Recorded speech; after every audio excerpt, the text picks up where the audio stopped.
The galaxy had always underestimated Earth. The Council of Species labeled them primitive. The Vaxery called them emotionally unstable. The Zilter dismissed them as barely sentient apes. And so, when the Dravari Armada invaded Earth, no one lifted a finger. The Dravari were known as galactic harvesters, world devourers, who took resources. Slaves and biomass. Earth had seemed like an easy target. They were wrong. The Dravari ships blackened the sky. In less than 9 days, every major city was ash and glass. Nukes were intercepted midair, military satellites scrambled, and defense grids overwhelmed. Earth's armies fought, but their bullets, bombs, and blood were too little. Too late. 3 billion dead. The Council watched from afar, mildly concerned at the human death toll. A species lost, perhaps, tragic, but inevitable. Most expected. Earth surrendered. Instead, the monsters woke up.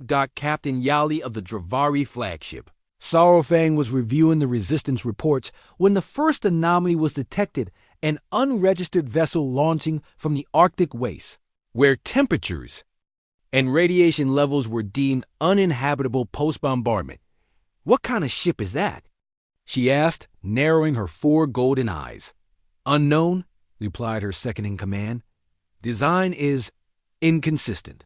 Metal alloys are old, human-made. Destroy it." They tried. The vessel Revenant cut through their fighter screen. Like it was made of paper, it didn't just dodge. It anticipated. Its weapons weren't energy-based, they were railguns, slugs moving at relativistic speed. One round turned the Dravari cruiser into glowing slag. Before anyone understood what was happening, Revenant boarded Saurfang. That was the first recorded encounter with a splicer. Splicers were the stuff of Terran legend Black Ops. Gene forged. Super soldiers bred in secret. No one knew how many there were. Some said hundreds. Others claimed only a dozen. What was known, however, was what they did to the enemy. The boarding team wasn't human anymore. They were tall, wrapped in exoskeletal armor fused to their bones. Their blood was oxygen reactive, steaming on contact. No screens, no mercy.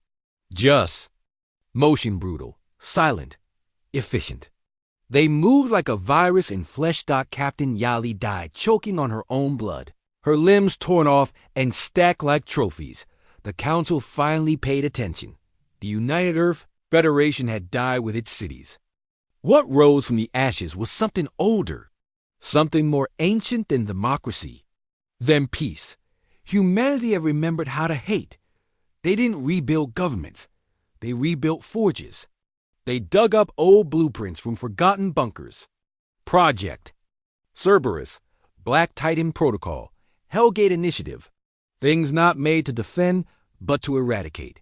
The monsters they locked away beneath treaties and ethics boards had been freed.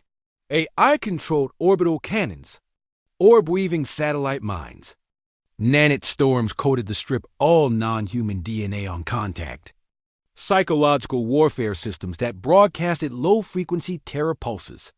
An entire moon was turned into a dreadnought. One signal was sent out into the stars. "We are not requesting help. We are promising vengeance." The Dravari were wiped. Out in 3 months. Not defeated. Erased. Their homeworlds were sterilized. Their archives corrupted.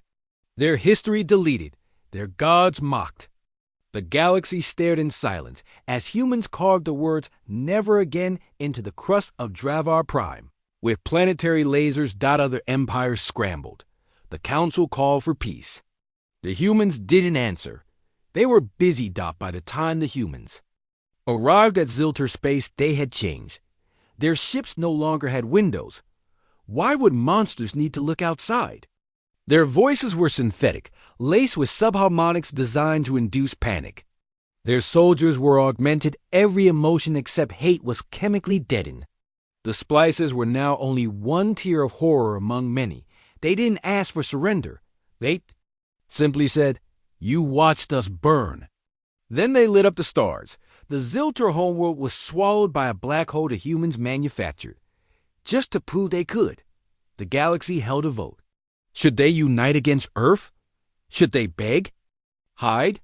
None of it mattered, because Earth had become the nightmare they warned children about. They had survived extinction, and survival had cost them their soul.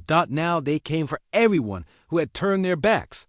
High Chancellor Vora of the Council met the Terran representative being wrapped in obsidian armor with red-lit eyes and a voice like breaking bones.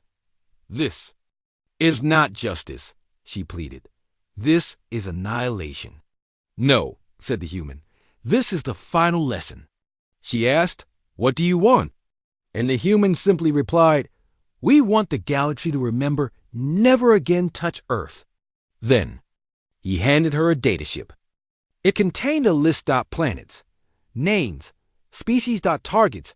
The list was long far in the void. Earth rebuilt not as a home, but as a forge world. Children were taught not math first, but tactics.